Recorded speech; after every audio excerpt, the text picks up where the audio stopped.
ಮತ್ತಾಯನು ಬರೆದ ಸುವಾರ್ತೆ 28ನೇ ಅಧ್ಯಾಯ 1ನೇ ವಚನ ಓದಿಕೊಳ್ಳೋಣ. ಸಬ್ಬತ್ ದಿನ ಆದ ಮೇಲೆ ವಾರದ ಮೊದಲನೇ ದಿವಸ ಬೆಳಗಾಗುವಾಗ ಮಗ್ದಲದ ಮರಿಯಳು ಆ ಬೇರೆ ಮರಿಯಳು ಸಮಾಧಿಯನ್ನು ನೋಡುವುದಕ್ಕೆ ಬಂದರು. ಆಗ ಮಹಾ ಭೂಕಂಪವಾಯಿತು. ಕರ್ತನ ದೂತನು ಆಕಾಶದಿಂದ ಇಳಿದು ಬಂದು ಆ ಕಲ್ಲನ್ನು ಬಾಗಿಲಿನಿಂದ ಉರುಳಿಸಿ ಅದರ ಮೇಲೆ ಕೂತುಕೊಂಡನು. ಸ್ತೋತ್ರ. ಅವನ ಮುಖಭಾವವು ಮಿಂಚಿನಂತೆ ಇತ್ತು, ಅವನ ಉಡುಪು ಹಿಮದಂತೆ ಬೆಳ್ಳಗಿತ್ತು. ಕಾವಲುಗಾರರು ಅವನಿಗೆ ಹೆದರಿ ನಡುಗಿ ಸತ್ತವರ ಹಾಗಾದರು.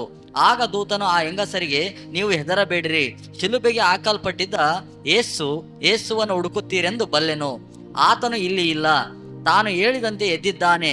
ಬನ್ನಿ, ಆತನು ಮಲಗಿದ ಸ್ಥಳವನ್ನು ನೋಡಿರಿ ಮತ್ತು ಬೇಗ ಹೋಗಿ ಆತನ ಶಿಷ್ಯರಿಗೆ, ಸತ್ತವನು ಬದುಕಿದ್ದಾನೆ, ಆತನು ನಿಮ್ಮ ಮುಂದೆ ಗಲಿಲಾಯಕ್ಕೆ ಹೋಗುತ್ತಾನೆ, ಅಲ್ಲಿ ಆತನನ್ನು ಕಾಣುವಿರಿ ಎಂದು ತಿಳಿಸಿರಿ. ನಾನು ನಿಮಗೆ ಹೇಳಿದ್ದೇನೆ, ನೋಡಿರಿ ಎಂದು ಹೇಳಿದನು. ನೋಡಿ, ಪರಿಸಾಯರು ಏನ್ ಮಾಡ್ತಿದ್ದಾರೆ? ಪರಿಸಾಯರಿಗೆ ಒಂದು ನೆನಪಾಗ್ತೈತಿ. ಆಹಾ, ಯೇಸುಸ್ವಾಮಿ ಬದುಕಿದ್ದಾಗ ಆತನ ಅನೇಕ ಸಾರಿ ನಾನು ಸತ್ತು ಉಣಲ್ಪಟ್ಟು 3 ದಿನದಲ್ಲಿ ಮೃತ್ಯುಂಜಯನಾಗಿ ಎದ್ದು ಬರ್ತೀನಿ ಅಂತ ಹೇಳಿದ್ದಾನೆ. ಆದ್ರಿಂದ ಈಗ ಶಿಷ್ಯರು ಏನಾದ್ರೂ ರಾತ್ರಿ ಶಿಷ್ಯರು ಸಮಾಧಿಯಿಂದ ಒಂದು ವೇಳೆ ಆತನ ಶವವನ್ನು ತೆಗೆದುಕೊಂಡು ಹೋಗಿ ಎಲ್ಲಾರ ಬಚ್ಚಿಟ್ಬಿಟ್ರೆ, ಬೇರೆ ಕಡೆ ಸಮಾಧಿ ಮಾಡಿಬಿಟ್ರೆ, ಈಗ ಏನಾಗ್ತದೆ? ಅವರು ಒಂದು ಸುದ್ದಿಯನ್ನು ಸಾರ್ಬೋದು, ಒಂದು ಸುದ್ದಿನ ಹಬ್ಬಿಸ್ಬೋದು. ಏನಂತೆ? ಯೇಸು ಕ್ರಿಸ್ತನು ತಾನು ಹೇಳಿದ ಹಾಗೆ 3 ದಿನದಲ್ಲಿ ಮೃತ್ಯುಂಜಯನಾಗಿ ಎದ್ದು ಬಂದಿದ್ದಾನೆ ಅಂತ ಹೇಳ್ಬಿಟ್ರೆ, ಎಲ್ಲಿ ಅದು ನಮಗೆ ಇದಕ್ಕಿಂತ ಹೆಚ್ಚಾದ ಮೋಸವಾಗ್ತದೋ ಅಂತ ಹೇಳಿ ಅವರೆಲ್ಲರೂ ಒಟ್ಟುಗೂಡಿ ಎಲ್ಲಿಗೆ ಹೋಗ್ತಿದ್ದಾರೆ? ಪರಿಸಾಯರು ಪಿಲಾತನ ಬಳಿಗೆ ಹೋಗ್ತಿದ್ದಾನೆ. ಹಲ್ಲೆಲೂಯಾ. ಅರಸನಾದ ಪಿಲಾತನ ಬಳಿಗೆ ಹೋಗಿ, ದೊರೆಯೇ, ಏನ್ ಹೇಳ್ತಿದ್ದಾರೆ? ದೊರೆಯೇ, ಆ ಮೋಸಗಾರನು ಯಾರು?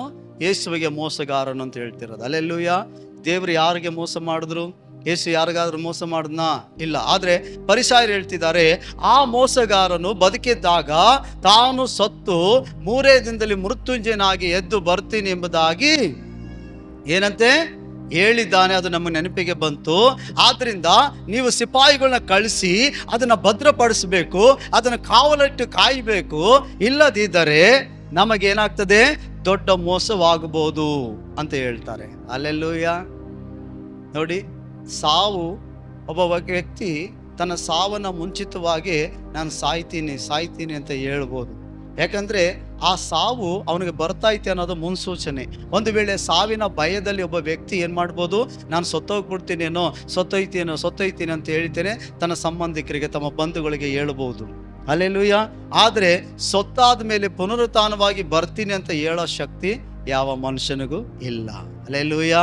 ಆದ್ರೆ ಇಲ್ಲಿ ನಾವು ನೋಡ್ತೀವಿ, ಯೇಸು ಕ್ರಿಸ್ತನ ಭೂಮಿ ಮೇಲೆ ಇದ್ದಾಗ ಆತ 100ಕ್ಕೆ 100ರಷ್ಟು ಮನುಷ್ಯನಾಗಿದ್ದ, 100ಕ್ಕೆ 100ರಷ್ಟು ದೇವರ ಸ್ವರೂಪನಾಗಿದ್ದ. ಹಲ್ಲೆಲೂಯಾ. ಅದಕ್ಕಾಗಿ ಆ ದೈವತ್ವದಲ್ಲಿ ಹೇಳ್ತಾನೆ, ನಾನು ಸತ್ತು ಉಣಲ್ಪಟ್ಟು 3 ದಿನದಲ್ಲಿ ಮೃತ್ಯುಂಜಯನಾಗಿ ಏನ್ ಮಾಡ್ತೀನಿ? ಎದ್ದು ಬರ್ತೀನಿ ಎಂಬುದಾಗಿ ಅವರು ಹೇಳಿದ್ರು. ಹಲ್ಲೆಲೂಯಾ. ಯಾಕಂದ್ರೆ ಮರಣವು ಯೇಸು ಕ್ರಿಸ್ತನ ಹಿಡಿದಿಡ್ಲಿಕ್ಕೆ ಸಾಧ್ಯವಿಲ್ಲ ಪ್ರೇರೆ. ಯಾಕಂದ್ರೆ ದೇವರಿಗೆ ಮರಣ ಅನ್ನೋದು ಇಲ್ಲವೇ ಇಲ್ಲ. ಅವನು ಚಿರಂಜೀವಿ ಆಗಿದ್ದಾನೆ. ಆದರೆ ಮನುಷ್ಯನಾಗಿ ಲೋಕಕ್ಕೆ ಸ್ವಾಮಿ ಬಂದಾಗ ನಿನ್ನ ಪಾಪಗಳಿಗಾಗಿ ಆತನು ಮರಣಿಸ್ತಾ. ಯಾಕೆ ನಿನ್ನ ಪಾಪಕ್ಕಾಗಿ ಮರಣಿಸ್ತಾ ಅಂದ್ರೆ, ನಾನು ನೀವು ಮರಣದ ಭಯದಲ್ಲಿದ್ದೀವಿ. ಆ ಮರಣಕ್ಕೆ ಒಂದು ಶಿಕ್ಷೆ ಕೊಡ್ಬೇಕಲ್ವಾ? ಹಲ್ಲೆಲೂಯಾ. ಆ ಮರಣಕ್ಕೆ ಒಂದು ಶಿಕ್ಷೆ ಕೊಡ್ಬೇಕಲ್ವಾ? ಅದಕ್ಕೆ ಇಬ್ರಿಯರಿಗೆ ಬರೆದ ಪತ್ರಿಕೆ ನೋಡಿ, ಇಬ್ರಿಯರಿಗೆ ಬರೆದ ಪತ್ರಿಕೆಯಲ್ಲಿ ಏನ್ ಹೇಳ್ತದೆ?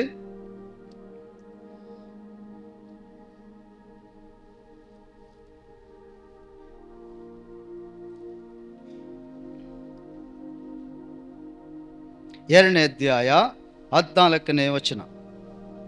ಇದಲ್ಲದೆ ಮಕ್ಕಳು ರಕ್ತ ಮಾಂಸಧಾರಿ ಆಗಿರುವುದರಿಂದ ಆತನು ಅವರಂತೆ ಆದನು. ತನ್ನ ಮರಣದಿಂದಲೇ ಮರಣಾಧಿಕಾರಿಯನ್ನು ಮರಣ ಅಧಿಕಾರಿಯನ್ನು ಅಂದರೆ ಸೈತಾನನನ್ನು ಅಡಗಿಸಿ ಬಿಡುವುದಕ್ಕೂ ಮರಣದ ಭಯದ ದೆಸೆಯಿಂದ ನಮ್ಮ ಜೀವಮಾನದಲ್ಲೆಲ್ಲ ನಿನ್ನ ಜೀವಮಾನದಲ್ಲೆಲ್ಲ ದಾಸತ್ವದಲ್ಲಿ ಇರುವವರನ್ನು ಬಿಡಿಸುವುದಕ್ಕೂ ಅವರಂತೆ ರಕ್ತ ಮಾಂಸಧಾರಿಯಾದನು. ಹಾಲೆಲೂಯಾ. ನೋಡಿದ್ರ ಯೇಸು ಕ್ರಿಸ್ತನು ಭೂಮಿ ಮೇಲೆ ಇದ್ದಾಗ ಯಾಕೆ ಮುಂಚಿತವಾಗಿ ಹೇಳ್ದ ಅಂದ್ರೆ ಆತನು ಮರಣದ ಮೂಲಕವಾಗಿ ಮರಣವನ್ನ ಸಂಹರಿಸ್ತ. ಅಲ್ಲೆಲೂಯ. ವಾಕ್ಯ ಹೇಳ್ತದೆ ಆತನ ಮಕ್ಕಳು ಅಂದ್ರೆ ನಾನು ನೀವು ರಕ್ತ ಮಾಂಸಧಾರಿ ಆಗಿರೋದ್ರಿಂದ ಈ ರಕ್ತ ಮಾಂಸಧಾರಿಯಲ್ಲೇ ನಾವು ಪಾಪ ಮಾಡಿ ದೇವರಿಗೆ ಅವಿದ್ಯರಾಗಿ ಪಾಪ ಕೊಡೋ ಸಂಬಳ ಮರಣಕ್ಕೆ ಒಳಗಾಗ್ಬಿಟ್ಟು ಈಗ ಪಾಪ ಮಾಡಿದ್ರಿಂದ ಮರಣ ನಮ್ಮ ಮೇಲೆ ಆಳ್ವಿಕೆ ಮಾಡ್ತಾ ಐತಿ. ಮರಣ ಏನ್ ಮಾಡ್ತದೆ, ನಮ್ಮನ್ನ ನರಕಕ್ಕೆ ಕರ್ಕೊಂಡು ಹೋಗ್ತದೆ. ಆದ್ರಿಂದ ಆ ಮರಣದ ಭಯದಲ್ಲಿ ಜೀವಿಸ್ತಿದಂತ ನನಗೆ ನಿನಗೆ ಆ ಮರಣಕ್ಕೆ ದಾಸರಾಗಿ, ಅಂದ್ರೆ ಮರಣದ ಅಧಿಕಾರಿ ಯಾರು? ಸೈತಾನು ತನ್ನ ದಾಸತ್ವದಲ್ಲಿ ನನ್ನನ್ನು ಇಟ್ಕೊಂಡು ನೀನು ಪಾಪ ಮಾಡಿಸಿ ನಿನ್ನನ್ನು ನರಕಕ್ಕೆ ಕರ್ಕೊಂಡು ಹೋಗಕ್ಕೆ ರೆಡಿ ಆಗಿದ್ದ. ಎಲ್ಲಿ ನಾನು ಸತ್ತೋಗ್ತೀನೇನೋ, ಎಲ್ಲಿ ನನ್ನ ಆರೋಗ್ಯದಲ್ಲಿ ರೋಗ ಬಂದೇಟಿಗೆ ಸತ್ತೋಗ್ತೀನೇನೋ, ಎಲ್ಲಿ ಬಾಧೆ ಬರ್ತು ನಾನು ಸತ್ತೋಗ್ತೀನೇನೋ, ಎಲ್ಲಿ ಅಪಘಾತ ಆಗಿ ಸತ್ತೋಗ್ತೀನೇನೋ, ಎಲ್ಲಿ ನಾನು ಸತ್ತೋಗ್ತೀನಿ. ಬರೀ ಮನುಷ್ಯನಿಗೆ ಮರಣದ ಭಯ. ಯಾಕಂದ್ರೆ ಕಡೆಯ ಶತ್ರು ಮರಣ. ಆ ಮರಣದ ಭಯದಲ್ಲಿ ದಾಸರಾಗಿ ಆ ಸೈತಾನನಿಗೆ ಅಧೀನರಾಗಿ ಸೈತಾನ ಹೇಳಿದೆಲ್ಲ ಮಾಡ್ತಾ ಕೂತಿದ್ದೋ ನಾವು. ಅದಕ್ಕೆ ಯೇಸು ಸ್ವಾಮಿ ಏನ್ ಮಾಡ್ದ? ತಾನು ನನ್ನ ಹಾಗೆ ನಿಮ್ಮ ಹಾಗೆ ರಕ್ತ ಮಾಂಸಧಾರಿಯಾಗಿ ಲೋಕಕ್ಕೆ ಬಂದು ಸಿಲ್ವೆ ಮೇಲೆ ಪ್ರಾಣ ಕೊಡೋ ಮೂಲಕ ನಮ್ಮ ನಾವು ಮರಣಕ್ಕೆ ದಾಸರಾಗಿದ್ವಲ್ಲ, ಆ ಮರಣದ ಅಧಿಕಾರಿಯಾಗಿರುವ ಸೈತಾನ ತಲೆಯನ್ನ ಜಜ್ಜಿ ಆತನನ್ನು ಸಂಹರಿಸಿ ಆ ಮರಣದ ಭಯದಲ್ಲಿದ್ದಂಥ ನಿನ್ನನ್ನು ನನ್ನನ್ನ ಆ ದಾಸತ್ವದಿಂದ ಹೊರಗಡೆ ತೆಗೆದುಕೊಂಡು ಬಂದಿದ್ದಾನೆ. ಹಾಲೆಲೂಯಾ. ಅದಕ್ಕಾಗಿ ಯೇಸು ಕ್ರಿಸ್ತನು ಸತ್ತು ಉಣಲ್ಪಟ್ಟು ಮೃತ್ಯುಂಜಯನಾಗಿ ಎದ್ದು ಬಂದ. 100ಕ್ಕೆ 100 ಮನುಷ್ಯನಾಗಿದ್ದ, 100ಕ್ಕೆ 100 ದೈವ ಕುಮಾರನು, ದೇವ ಸ್ವರೂಪಿಯಾಗಿದ್ದ ಕರ್ತನು. ಆದರೆ ಇಲ್ಲಿ ಮನುಷ್ಯನ ಮರಣ ಹೊಂದುವಾಗ 100ಕ್ಕೆ 100 ಮನುಷ್ಯನಾಗಿ ಕಾಣ್ತಿದ್ದಾನೆ. ಇಲ್ಲಿ ದೈವತ್ವ ಕಾಣ್ತಿಲ್ಲ. ಹಲ್ಲೆಲೂಯ. ಆದ್ರಿಂದ ಆತ ನನಗಾಗಿ ನಿನಗಾಗಿ ಸತ್ತು ನಿನ್ನ ಭಯದಲ್ಲಿ ಇದ್ದಂಥ ದಾಸತ್ವದಿಂದ ಬಿಡುಗಡೆ ಮಾಡಿ ಪುನರುತ್ಥಾನವಾಗಿ ಎದ್ದು ಬಂದ. ಈಗ ಫರಿಸಾಯರು ಏನ್ ಹೇಳ್ತಿದ್ದಾರೆ? ಸ್ವಾಮಿ, ಆ ಮೋಸಗಾರನು ಬದುಕಿದ್ದಾಗ ತಾನು ಸತ್ತು 3 ದಿನದಲ್ಲಿ ಮೃತ್ಯುಂಜಯನಾಗಿ ಎದ್ದು ಬರ್ತೀನಿ ಅಂತ ಹೇಳಿದ್ದಾನೆ. ಅದಕ್ಕಾಗಿ ಶಿಷ್ಯಂದಿರು ಏನಾದರೂ ಅವನ ಶವವನ್ನು ತೆಗೆದುಕೊಂಡು ಹೋಗಿ ಬೇರೆ ಎಲ್ಲಾದ್ರೂ ಬಚ್ಚಿಟ್ರೆ ಇಲ್ಲ ಉಣ್ಬಿಟ್ರೆ ಆತನು ಪುನರುತ್ಥಾನವಾಗಿ ಎದ್ದು ಬಂದಿದ್ದಾನೆ ಅಂತ ಸಾರಿದ್ರೆ ನಮಗೆ ದೊಡ್ಡ ಮೋಸವಾಗ್ತದೆ ಅಂತ ಹೇಳಿದ್ದೇನೆ. ದೊರೆ, ಯಾರಿಗೆ? ಪಿಲಾತನ ಕೇಳ್ತಿದ್ದಾರೆ, ದೊರೆಯೇ ನೀನು ಏನ್ ಮಾಡ್ಬೇಕು? ಸೈನಿಕರನ್ನ ಕಳಿಸಬೇಕು. ಅಲ್ಲೆಲ್ಲೂಯ. ಈಗ ಸೈನಿಕರನ್ನ ಕಳಿಸ್ತಿದ್ದಾನೆ ಪಿಲಾತ. ತೆಗೆದುಕೊಂಡು ಹೋಗಿ ನಿಮ್ಮ ಮನಸ್ಸಿಗೆ ಬಂದಂಗೆ ಭದ್ರಪಡಿಸಿಕೊಳ್ಳಿ. ಆ ಸುತ್ತಮುತ್ತ ಆ ಒಂದು ಏನಂತೆ ಸಮಾಧಿಯ ಸುತ್ತಮುತ್ತ ಅವರು ಕಾವಲಾಗಿದ್ದಾರೆ. ಆ ಸಮಾಧಿಗೆ ಏನ್ ಮಾಡ್ತಿದ್ದಾರೆ? ಆ ಕಡೆ ಈ ಕಡೆ ಸರಪಣಿನ ಕಟ್ಟಿ ಅದನ್ನ ಮುದ್ರೆ ಹಾಕ್ತಿದ್ದಾರೆ. ರೋಮನ್ ಸೈನ್ಯದ ಮುದ್ರೆ ಹಾಕ್ತಿದ್ದಾರೆ. ಗೌರ್ಮೆಂಟ್ ಮುದ್ರೆ ಒತ್ತುತ್ತೈತಿ ಈಗ ಅದು. ಅಲ್ಲೆಲ್ಲೂಯ. ಪಾಸ್ಟ್ರೆ, ಇದು ಹೆಂಗೆ ಸಾಧ್ಯ ಅಂತ ನೀವು ಕೇಳ್ಬೋದು. ಸಮಾಧಿ ಅನ್ನೋದು ಯೇಸುವಿನ ಕಾಲದಲ್ಲಿ ಹೇಗಿತ್ತು ಅಂತಂದ್ರೆ, ಆತನು ನಿಮ್ಮ ಕಾಲದಲ್ಲಿ ಗುಂಡಿ ತೆಗೆದು ಹೇಗೆ ಮಣ್ಣಲ್ಲಿ ಮುಚ್ಚಿಡ್ತೀವೋ ಆ ರೀತಿ ಇತ್ತಿಲ್ಲ. ಒಂದು ಬಂಡೆಗಳಲ್ಲಿ ಒಂದು ಸುರಂಗ ರೀತಿಯಲ್ಲಿ ಕೊರೆದು ಮನುಷ್ಯನ ಶವವನ್ನು ಕಾಲಿಂದ ತಲೆ ತನಕ ಬಿಳಿ ಬಟ್ಟೆಯಲ್ಲಿ ಸುತ್ತಿ ಅದಕ್ಕೆ ದ್ರವ್ಯಗಳನ್ನ ಹಾಕಿ ಆ ಗುಹೆ ಒಳಗಡೆ ಮಲಸಿತೇನೆ ಅದ್ರ ತುಂಬ ಕಲ್ಲುಗಳನ್ನ ತುಂಬಿಡ್ತಿದ್ರು. ಅದ್ರ ಬಾಯಿಗೆ ದೊಡ್ಡ ಬಂಡೆಯನ್ನು ಉಳಿಸ್ಬಿಡ್ತಿದ್ರು. ಯಾವುದೇ ಮನುಷ್ಯನಾಗಲಿ ಯಾವುದೇ ಪ್ರಾಣಿಗಳಾಗಲಿ ಅದನ್ನು ತೆಗೆದು ಒಳಗಡೆ ಹೋಗಿ ಶವವನ್ನು ತಿನ್ನಬಾರ್ದು ಅಂತೇಳಿ ಆ ರೀತಿಯಾಗಿ ಮೊದಲು ಸಮಾಧಿ ಇತ್ತು. ಮಣ್ಣಿನಲ್ಲಿ ಸಮಾಧಿ ಮಾಡ್ತಿದ್ದಿಲ್ಲ. ಅಲ್ಲೆಲ್ಲೂಯ. ಆದ್ರಿಂದ ಯೇಸು ಕ್ರಿಸ್ತನ ಸಮಾಧಿ ಒಂದು ಗುಹೆ ರೀತಿಯಲ್ಲಿ ಇದ್ದಿದ್ರಿಂದ ಅದರ ಬಾಯಿಗೆ ದೊಡ್ಡ ಕಲ್ಲು ಬಂಡೆನ ಮುಚ್ಚಲ್ಪಟ್ಟಿತ್ತು. ಈಗ ರೋಮ್ ಸೈನ್ಯದವನ್ನ ಕರ್ಕೊಂಡೋಗಿ ಪಿಲಾತರು ಫರಿಸಾಯರು ಏನ್ ಮಾಡ್ತಿದ್ದಾರೆ? ಅವುಗಳಿಗೆ ಸರಪಣಿನ ಕಟ್ಟಿಸಿ ರೋಮ್ ಸೈನ್ಯದ ಒಂದು ಮುದ್ರೆನ ಹಾಕ್ತಿದ್ದಾರೆ. ಅಲ್ಲಿ ವಾಕ್ಯ ಏನ್ ಹೇಳ್ತದೆ ನೋಡ್ರಿ, ಮತ್ತೆ ಸುವಾರ್ತೆಯಲ್ಲಿ ಓದಿದಾಗೆ 56. ಪಿಲಾತನು ಅವರಿಗೆ, ಕಾವಲುಗಾರರನ್ನು ತಕ್ಕೊಳ್ರಿ, ಹೋಗಿರಿ, ನಿಮಗೆ ತಿಳಿದ ಹಾಗೆ ಭದ್ರ ಮಾಡಿ ಕಾಯಿರಿ ಎಂದು ಹೇಳಲಾಗಿ ಅವರು ಹೊರಟು ಕಾವಲುಗಾರರೊಂದಿಗೆ ಆ ಕಲ್ಲಿಗೆ ಮುದ್ರೆ ಹಾಕಿ ಸಮಾಧಿಯನ್ನು ಭದ್ರಪಡಿಸಿದರು. ಅಲ್ಲೆಲ್ಲೂಯ. ಹಾಗಾದ್ರೆ ಸಮಾಧಿ ಸುತ್ತ ಏನಾಗೈತೆ? 3 ದಿನ ರಾತ್ರಿ ಹಗಲು ಕಾವಲಲ್ಲಿದ್ದಾರೆ ಈಗ. ಅಲ್ಲೆಲ್ಲೂಯ. ಕಾವಲಲ್ಲಿದ್ದಾರೆ ಈಗ. ಅದನ್ನು ಭದ್ರಪಡಿಸಿದ್ದಾರೆ. ಅಲ್ಲಿ ಯಾವುದೇ ಒಂದು ನರಪ್ರಾಣಿಯು, ಯಾವುದೇ ರೀತಿಯಾದಂಥ ಒಂದು ನಾಯಿ ಕೂಡ ಹೋಗೋಕ್ಕಾಗಲ್ಲ.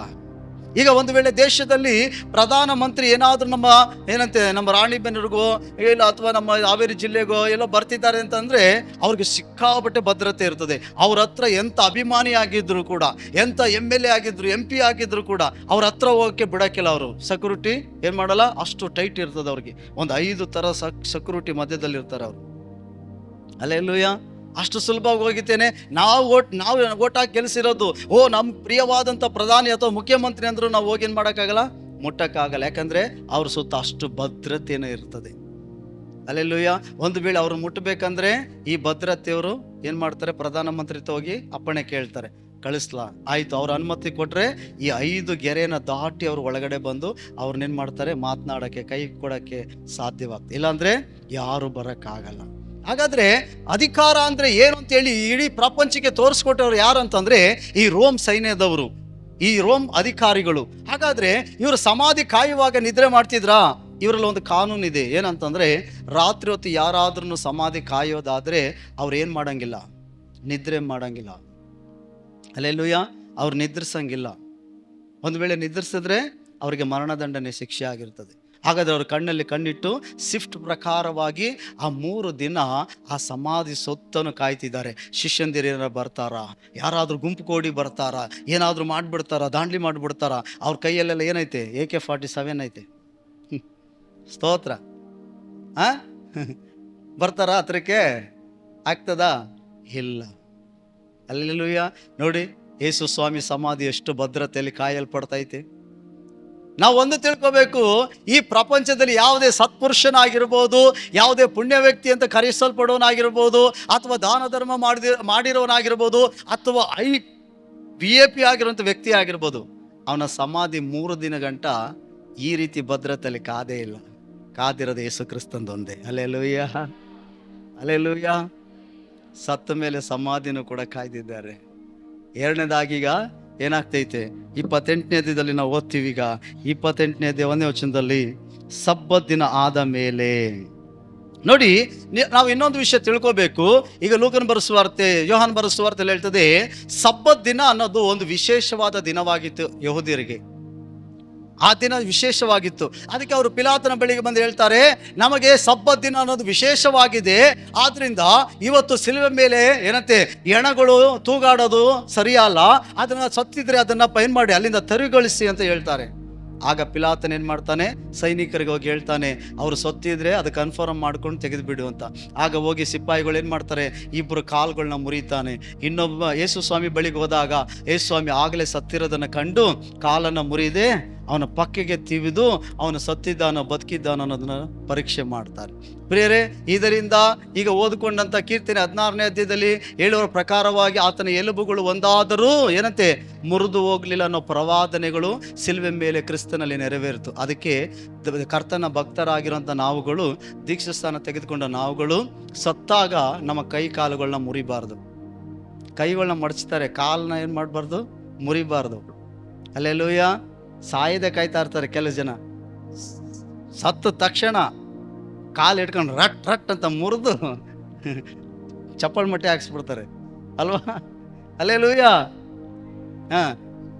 ಪಾಪ ನಮ್ಮ ಸಿಸ್ಟರ್ ಅಮ್ಮವ್ರ ಪಾಪ ಇನ್ನು ಪಾಪ ಅವ್ರ ತಂದೆ ತೀರ್ಕೊಂಡೇ ಇಲ್ಲ, ಆಗಲೇ ಕಾಲು ಮುರಿದಾಕ್ಬಿಟ್ಟಿದ್ರಂತೆ. ಪಾಪ ಕೇಳ್ಪಟ್ಟೆ ನಾನು, ಕಾಲು ಮುರಿದು ಹೊರಗಡೆ ಹಾಕ್ಬಿಟ್ಟಿದ್ರಂತೆ. ಹಿಂಗೆ ಆಯ್ತದೆ. ಜನಗಳು ಸಾಯದೆ ಕಾಯ್ತಾ ಇರ್ತಾರೆ, ಏನು ಮಾಡೋದ? ಅಲ್ಲೆಲ್ಲೂಯ್ಯ. ಅದಕ್ಕೆ ನಾನು ಕೇಳಿದ್ರು, ಕಾಲು ಮುರಿದ್ರ, ನಾನು ಯಾರು ತೀರ್ಕೊಟ್ರು ದೇವ್ರ ಮಕ್ಳು ಕೇಳ್ತೀನಿ, ಕಾಲು ಮುರಿದ್ರ ಅಂತ ಕೇಳ್ತೀನಿ.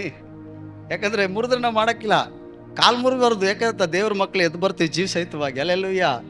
ಅವ್ರಿಗೆ ಭಯ, ಅವ್ರಿಗೆ ಗೊತ್ತಿಲ್ಲ, ಅದಕ್ಕೆ ಕಾಲು ಮುರಿ ಅಂತಾರೆ ಅವರು. ಸೋತೋದ್ರೆ ದೇವ ಆದರೆ ನಡ್ಕೊ ಬರ್ಬಾರ್ದಲ್ಲ, ಅದಕ್ಕೆ ಕಾಲು ಮುರಿಸ್ಬಿಡ್ತಾರೆ ಅವರು ಬೇಗ. ಅವ್ರವ್ರಿಗೆ ಏನೇನಿರ್ತದೋ ಗೊತ್ತಿಲ್ಲ. ಒಂದು ವೇಳೆ ಅವ್ರದ್ದು ಈಸ್ಕೊಂಡಿರ್ತಾರೋ, ತಗೊಂಡಿರ್ತಾರೋ, ಜಗಳ ಮಾಡ್ಕೊಂಡಿರ್ತಾರೋ, ಬೇಸರಿಕೆ ಆಗಿರ್ತದೋ ಗೊತ್ತಿಲ್ಲ, ಸತ್ತ ತಕ್ಷಣ ಕಾಲು ಮುರಿದ್ಬಿಡ್ತಾರೆ. ನೀನೇನೋ ದೆವ್ವ ಆದರೆ ಕೊಂಡ್ಕೊಂಡು ಬರ್ಬೇಕಲ್ಲ, ಕೊಂಡ್ಕೊಂಡು ಬರೋಕ್ಕಾಯ್ಕಿಲ್ಲ, ತೆವ್ಕೊಂಡೇ ಬರ್ಬೇಕು. 2 ಕಾಲು ಮುರಿದ್ಬಿಟ್ಟಿರ್ತಾರಲ್ಲ, ನೀನು ತೆವ್ಕ ಬರೋದ್ರಲ್ಲಿ ಇವ್ರು ಓಡೋಗ್ಬಿಟ್ಟಿರ್ತಾರೆ. ಹೆಂಗಾಯ್ತು ನೋಡಿ ಮೂಢನಂಬಿಕೆ. ಆದರೆ ದೇವ್ರಿಗೆ ಸ್ತೋತ್ರ, ದೇವರ ಮಕ್ಕಳುಗಳು ಕಾಲು ಮುರಿಬಾರ್ದು. ಯಾಕಂದರೆ ನಾವು ಜೀವ ಸಹಿತವಾಗಿ ಎದ್ದು ಬರ್ತೀವಿ. ಅಲ್ಲೆಲ್ಲೂಯ್ಯ. ಅದಕ್ಕೆ ವಾಕ್ಯ ಹೇಳ್ತದೆ, ಯೇಸು ಸ್ವಾಮಿ ಆಗಲೇ ಸತ್ತಿರೋದನ್ನು ಕನ್ಫರ್ಮ್ ಮಾಡಿಕೊಂಡು ಆತನ ಈಟಿಯನ್ನು ತೆಗೆದುಕೊಂಡು ಪಕ್ಕೆಗೆ ತಿವಿಯುವಾಗ ರಕ್ತ ನೀರು ಹೊರಗಡೆ ಚಿಮ್ತಂತೆ ಆತನ ಸಾಕ್ಷಿ ಕೊಡ್ತಾನೆ ಯೋಹಾನ್ ಬರೆಸುವಾರ್ತೆಯಲ್ಲಿ. ಅಲ್ಲೆಲ್ಲೂಯ್ಯ. ಈಗ ಆ ಸಮಾಧಿ ಬಳಿ ಏನಾಗಿದೆ, ಯೇಸು ಸ್ವಾಮಿನ ಕಾಯ್ತಿದ್ದಾರೆ. ಅದು ಒಂದು ವಿಶೇಷವಾದ ಸಬ್ಬತ್ ದಿನವಾಗಿತ್ತು ಯಹೂದ್ಯರಿಗೆ. ಆ ಸಬ್ಬತ್ ದಿನ ಏನು ಗೊತ್ತಾ ಪ್ರಿಯರೇ, ಯೇಸು ಸ್ವಾಮಿ ಸಿಲುವೆ ಮೇಲೆ ಪ್ರಾಣ ಕೊಟ್ಟಿದ್ದ ದಿನ ಅದು ಒಂದು ವಿಶೇಷವಾದ ದಿನವಾಗಿತ್ತು. ಅದು ಶುಭ ಶುಕ್ರವಾರ ಅಂತ ಕರೆಯಲ್ಪಡ್ತದೆ. ಆದರೆ ಹಳೆ ಒಡಂಬಡಿಕೆಯಲ್ಲಿ ನೀವು ಒಂದು ತಿಳ್ಕೊಳ್ಬೇಕಾದದ್ದು ಏನಂತಂದ್ರೆ, 430 ವರ್ಷಗಳ ಕಾಲ ಐಗುಪ್ತ ದೇಶದಲ್ಲಿ ಇಸ್ರಾಯೇಲರು ಬಿಟ್ಟು ಕೆಲಸ ಮಾಡ್ತಾ ದಾಸರಾಗಿದ್ದಾಗ ಫರೋನ ಬಳಿಗೆ ಮೋಶೆ ಮತ್ತು ಆರೋನನ್ನ ದೇವರು ಕಳಿಸ್ಕೊಡ್ತಾರೆ. ಅಲ್ಲಿ ಅನೇಕ ಅದ್ಭುತಗಳನ್ನ ದೇವರು ಮಾಡ್ತಾರೆ. ಮಾಡುವಾಗ ಫರೋನ್ ಹೃದಯ ಕಠಿಣವಾಗ್ತಾ ಇರ್ತದೆ, ಅವನು ಕಳಿಸೋಕೆ ಇಲ್ಲ ಜನರಿಗೆ. ಕಡೆಯದಾಗಿ ಒಂದು ಅದ್ಭುತ ಮಾಡ್ತಾನೆ ದೇವರು. ಮೋಶೆಗೆ ಹೇಳ್ತಾನೆ, ನೀನು 1 ವರ್ಷದ ಕುರಿಮರಿಯನ್ನು ತೆಗೆದುಕೊಂಡು ಪಸ್ತ ಹಬ್ಬವನ್ನು ಆಚರಿಸಬೇಕು. ಯಾವ ಹಬ್ಬ? ಪಸ್ತ ಹಬ್ಬವನ್ನು ಆಚರಿಸಬೇಕು. ಹಾಗಾಗಿತ್ತೇನೆ ಒಂದು ಕುಟುಂಬವಾಗಿರಲಿ, ಒಂದು ಕುಟುಂಬ 1 ವರ್ಷದ ಮರಿಯನ್ನು ಪೂರ್ಣ ತಿಂತೀನಿ ಅಂದರೆ ನೀವೇನು ಮಾಡ್ಬೋದು? ತಿನ್ಬೋದು. ಇಲ್ಲ ಅಂದರೆ ನೆರೆಯವ್ರನ್ನ ಸೇರಿಸಿಕೊಂಡು ಒಂದು ಕುರಿ ಮರಿಯನ್ನು ನೀವೇನು ಮಾಡಿ ಅದನ್ನು ಕುಯ್ದು ಅದನ್ನು ರಕ್ತವನ್ನು ಈಸೋಪ್ ಗಿಡ ಬರಲಿನಿಂದ ಎಜ್ಜಿತೇನೆ ಮನೆ ಬಾಗಿಲುಗಳಿಗೆ ಏನು ಮಾಡಬೇಕು? ಆ ರಕ್ತವನ್ನು ಹಚ್ಚಬೇಕು. ಆ ಕುರಿ ಮರಿ ಮಾಂಸವನ್ನು ಬರೀ ಕೆಂಡದಲ್ಲೇ ಹುಳಿ ಇಲ್ಲದ ರೊಟ್ಟಿ ಜೊತೆ, ಹುಳಿ ಇಲ್ಲದ ಕಾಯಿ ಪಲ್ಯ ಜೊತೆ ಅದನ್ನೇನು ಮಾಡಬೇಕು? ತಿನ್ನಬೇಕು. ಅದನ್ನು ಬೇಯಿಸಬಾರ್ದು, ಸಾಂಬಾರು ಹಾಕಿ ಸಾಂಬಾರು ಮಾಡಬಾರ್ದು, ಮತ್ತೆ ರೋಸ್ಟ್ ಕಬಾಬ್ ಆಗಲಿ ಅಥವಾ ಇನ್ನೊಂದೇನೇನೋ ಮಾಡಬಾರ್ದು. ಅಲ್ಲೆಲ್ಲೂಯ್ಯ. ಯೇಸ್ವಾಮಿ ಹೇಳ್ತಾನೆ, ಅದನ್ನ ಏನು ಮಾಡಬಾರ್ದು? ನೀವು ಅಡಿಗೆ ಮಾಡಿ ತಿನ್ನಬಾರ್ದು, ಅದನ್ನು ಪೂರ್ತಿ ಕೆಂಡದ ಮೇಲೆ ಸುಟ್ಟೆ ತಿನ್ನಬೇಕು, ಹುಳಿ ಇಲ್ಲದ ರೊಟ್ಟಿ ಜೊತೆ. ಇದು ಪಸ್ತದ ಹಬ್ಬ. ಯಾವಾಗ ಒಂದು ಕುರಿಮರಿ ಕುಯ್ಯಲ್ಪಡ್ತೋ ಆಗ ಸಂಹಾರ ದೂತ ಬರ್ತಾನೆ. ಸಂಹಾರ ದೂತ ಬಂದು ಬೀಸುವ ಕಲ್ಲಿನಿಂದ ಹಿಡಿದುತ್ತೇನೆ ಅರಮನೆಯಲ್ಲಿರೋ ರಾಜನ ತನಕ ಚೊಚ್ಚಲ ಮಕ್ಕಳನ್ನ, ಚೊಚ್ಚಲ ಪಶುಗಳನ್ನ ಆತನು ಸಂಹರಿಸ್ತಾನೆ. ಯಾರ ಮನೆ ಮುಂದೆ ರಕ್ತ ಇಲ್ಲವೋ ಅವರೆಲ್ಲರ ಮನೆಯಲ್ಲಿ ದುಃಖ, ಸಾವುಗಳು, ನೋವುಗಳು ಉಂಟಾಗ್ತದೆ ಅಂತ ಹೇಳ್ತಾನೆ. ಆಗ ಮೋಸೆ ಇಸ್ರಾಯೇಲರಿಗೆ ಹೋಗಿ ಅದನ್ನೇ ಪ್ರಕಟಿಸುವಾಗ ಒಂದು ಕುರಿಮರಿಯನ್ನು ತೆಗೆದುಕೊಂಡು ಅದನ್ನು ಕಟ್ ಮಾಡಿ ಆ ರಕ್ತವನ್ನು ಮನೆ ಬಾಗಿಲುಗಳಿಗೆ ಹಚ್ಚಿತೇನೆ. ಅಲ್ಲೆಲ್ಲೂಯ್ಯ. ಆ ಕುರಿಮರಿಯನ್ನು ರಾತ್ರಿ ಹುಳಿ ಇಲ್ಲದ ರೊಟ್ಟಿ ಜೊತೆ ಕೆಂಡದಲ್ಲಿ ಸುಟ್ಟು ಪಸ್ತ ಹಬ್ಬವನ್ನು ಆಚರಿಸ್ತಾರೆ. ಆ ಮುಂಜಾನೆ ನೋಡುವಾಗ ಅನೇಕ ಜನರ ಮನೆಗಳಲ್ಲಿ ಸಾವು ಸಾವು ಸಾವು ಸಾವು. ಇಸ್ರಾಯೇಲ್ ಜನಗಳಲ್ಲಿ ಸಾವಿಲ್ಲ. ಯಾರ ಮನೆ ಮುಂದೆ ರಕ್ತ ಹಚ್ಚಲ್ಪಟ್ಟೈತೆ ಅವ್ರ ಮನೆಯಲ್ಲಿ ಸಾವಿಲ್ಲ. ಆದರೆ ಯಾರ ಮನೆ ಮುಂದೆ ರಕ್ತ ಇಲ್ವೋ, ಯಜ್ಞದ ಕುರಿಯಾದ ರಕ್ತ ಇಲ್ವೋ, ಯೇಸುವಿನ ರಕ್ತ ಇಲ್ವೋ, ಅವರೆಲ್ಲರ ಮನೆಯಲ್ಲಿ ಸಾವು, ಗೋಳಾಟ. ರಾಜನ ಮಗನು ಕೂಡ ಸತ್ತೋಗಿದ್ದಾನೆ. ಆಗ ರಾಜ ಬರಗೇಳ್ತಾನೆ, ಈ ಮೋಶೆಯನ್ನು ಆರೋನನ್ನು ಬರಗಳಿಸಿದ್ದೇನೆ, ನಿನ್ನ ಜನರನ್ನ ಕರ್ಕೊಂಡು ಹೋಗ್ಬಿಡಪ್ಪ, ನಿಮ್ಮ ಸವಾಸನೆ ಬೇಡ ನಮಗೆ ಅಂದ್ಬಿಟ್ಟು ಕಳಿಸ್ಬಿಡ್ತಾನೆ. ಇದೊಂದು ಬಿಡುಗಡೆ ಆಗಿತ್ತು. ರಕ್ತಧಾರ ಇಲ್ಲದೆ ಮನುಷ್ಯನಿಗೆ ಏನಂತೆ ಬಿಡುಗಡೆ ಇಲ್ಲ ಅಂತ 9ನೇ ದಿನದಲ್ಲಿ ಇಬ್ರಿಯ ಪತ್ರಿಕೆಯಲ್ಲಿ ಹೇಳುವ ಪ್ರಕಾರವಾಗಿ ಯೇಸು ಕ್ರಿಸ್ತನು ಸಿಲುವೆ ಮೇಲೆ ಸಾಯುವಂತ ಗುರುತಾಗಿ ಆ ಪಸ್ತ ಹಬ್ಬವನ್ನು ಆಚರಿಸ್ತಾ ಒಂದು ಕುರಿಮರಿಯ ಪ್ರಾಣವನ್ನು ತೆಗೆದು ರಕ್ತವನ್ನು ಸುರಿಸಿ ಅದನ್ನ ಸಂಕೇತವಾಗಿ ಅದನ್ನು ಅವ್ರು ಗುರುತಾಗಿ ತೋರಿಸಿಕೊಟ್ಟಿದ್ದ. ಹಲ್ಲೆಲೂಯ.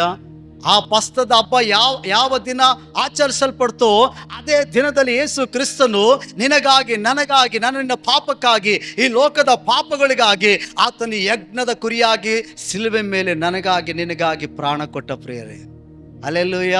ಅದಕ್ಕೆ ಅಲ್ಲಿ ವಾಕ್ಯ ಹೇಳ್ತದೆ ಏನಂತಂದ್ರೆ, ಆ ಶುಕ್ರವಾರವು ಅಂದ್ರೆ ಅಲ್ಲಿ 26ನೇದಲ್ಲಿ ಓದ್ಕೊಳ್ಳುವಾಗ ಏನ್ ಹೇಳ್ತದೆ?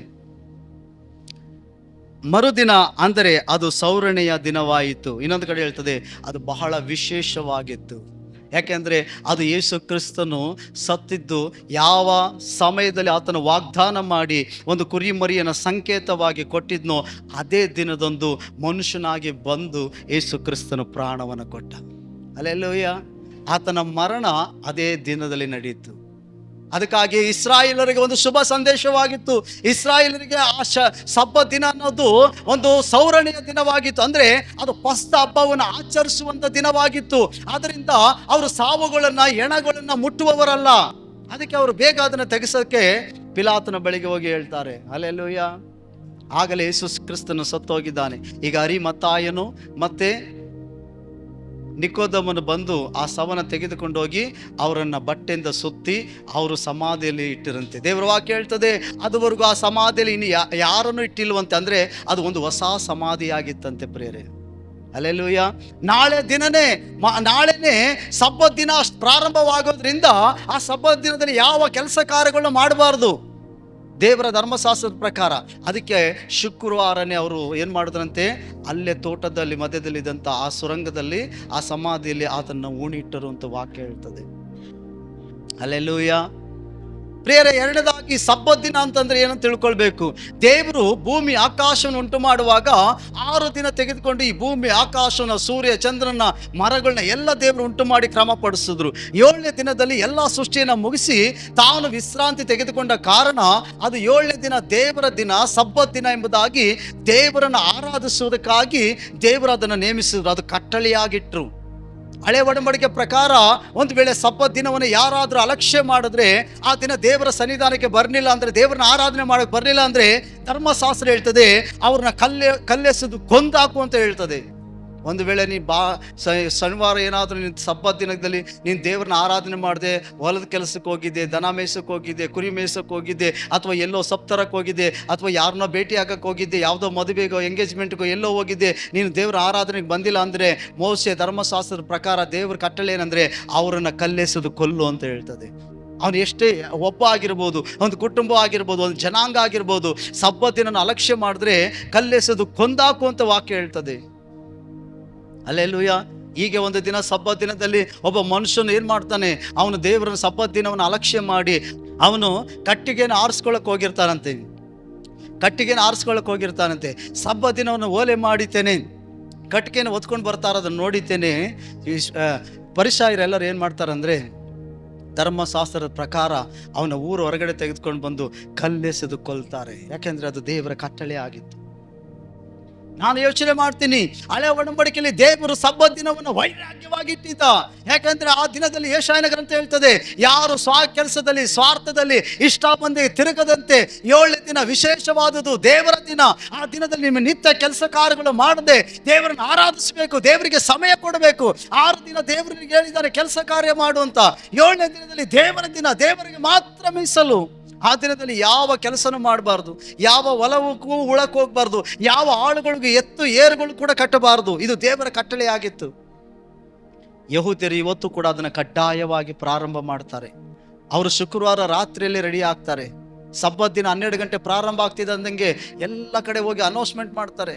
ಶನಿವಾರ ಬೆಳಿಗ್ಗೆ ಶುಕ್ರವಾರ ರಾತ್ರಿ 12 ಗಂಟೆ ಮುಗಿದು 12 ಗಂಟೆ ಶನಿವಾರ ಸ್ಟಾರ್ಟ್ ಆಗ್ತಿದ್ದಾಗೆ ಅವರ ಸಬ್ಬತ್ ದಿನ ಸ್ಟಾರ್ಟು. ಭಾನುವಾರ ಏನಂತೆ ಭಾನುವಾರ 12 ಗಂಟೆ ರಾತ್ರಿ ಸ್ಟಾರ್ಟ್ ಆಗೋ ತನಕ ಅವರು ಸಬ್ಬತ್ ದಿನವನ್ನು ಆಚರಿಸ್ತಾರೆ ಇವಾಗಲೂ. ಪ್ರಿಯರೇ, ಸಬ್ಬತ್ ದಿನ ಅಂತಂದ್ರೆ 7ನೇ ದಿನ. 7ನೇ ದಿನಕ್ಕೆ ಸಬ್ಬತ್ ದಿನ ಅಂತ ದೇವ್ರು ಕರೆಯಲ್ಪಡ್ತದೆ. ನಮ್ಮ ಪ್ರಕಾರ ಭಾನುವಾರ 7ನೇ ದಿನ ಅಂತ ನಾವು ತಿಳ್ಕೊಳ್ತೀವಿ. ಇಲ್ಲ, ಅಲ್ಲಿ ವಾಕ್ಯ ಹೇಳ್ತದೆ ಭಾನುವಾರ ಅನ್ನೋದು ವಾರದ ಮೊದಲನೇ ದಿನ. ಅಲ್ಲೆಲ್ಲೂಯ್ಯ. ಸಬ್ಬತ್ ದಿನ ಅಂದರೆ ಶನಿವಾರ ಹಳೆ ಒಡಂಬಡಿಕೆ ಮೂಲಕವಾಗಿ ನಾವು ದೇವರ ವಾಕ್ಯದ ಪ್ರಕಾರ ಕೂಡಿ ಆರಾಧನೆ ಮಾಡಬೇಕಾಗಿತ್ತು. ಆದರೆ ಈಗ ನಾವು ಭಾನುವಾರ ಮಾಡ್ತಾ ಇದ್ದೀವಿ. ಕಾರಣ ಏನಂದ್ರೆ ಯೇಸು ಕ್ರಿಸ್ತನ ಪುನರುತ್ಥಾನ ದಿನವಾಗಿದೆ. ಹಲ್ಲೆಲೂಯಾ. ಆತನು ಸತ್ತು ಹೂಣಲ್ಪಟ್ಟು 3ನೇ ದಿನದಲ್ಲಿ ಎದ್ದು ಬಂದಂಥ ವಾರದ ಮೊದಲನೇ ದಿನ ಭಾನುವಾರವನ್ನು ಸೂಚಿಸ್ತದೆ.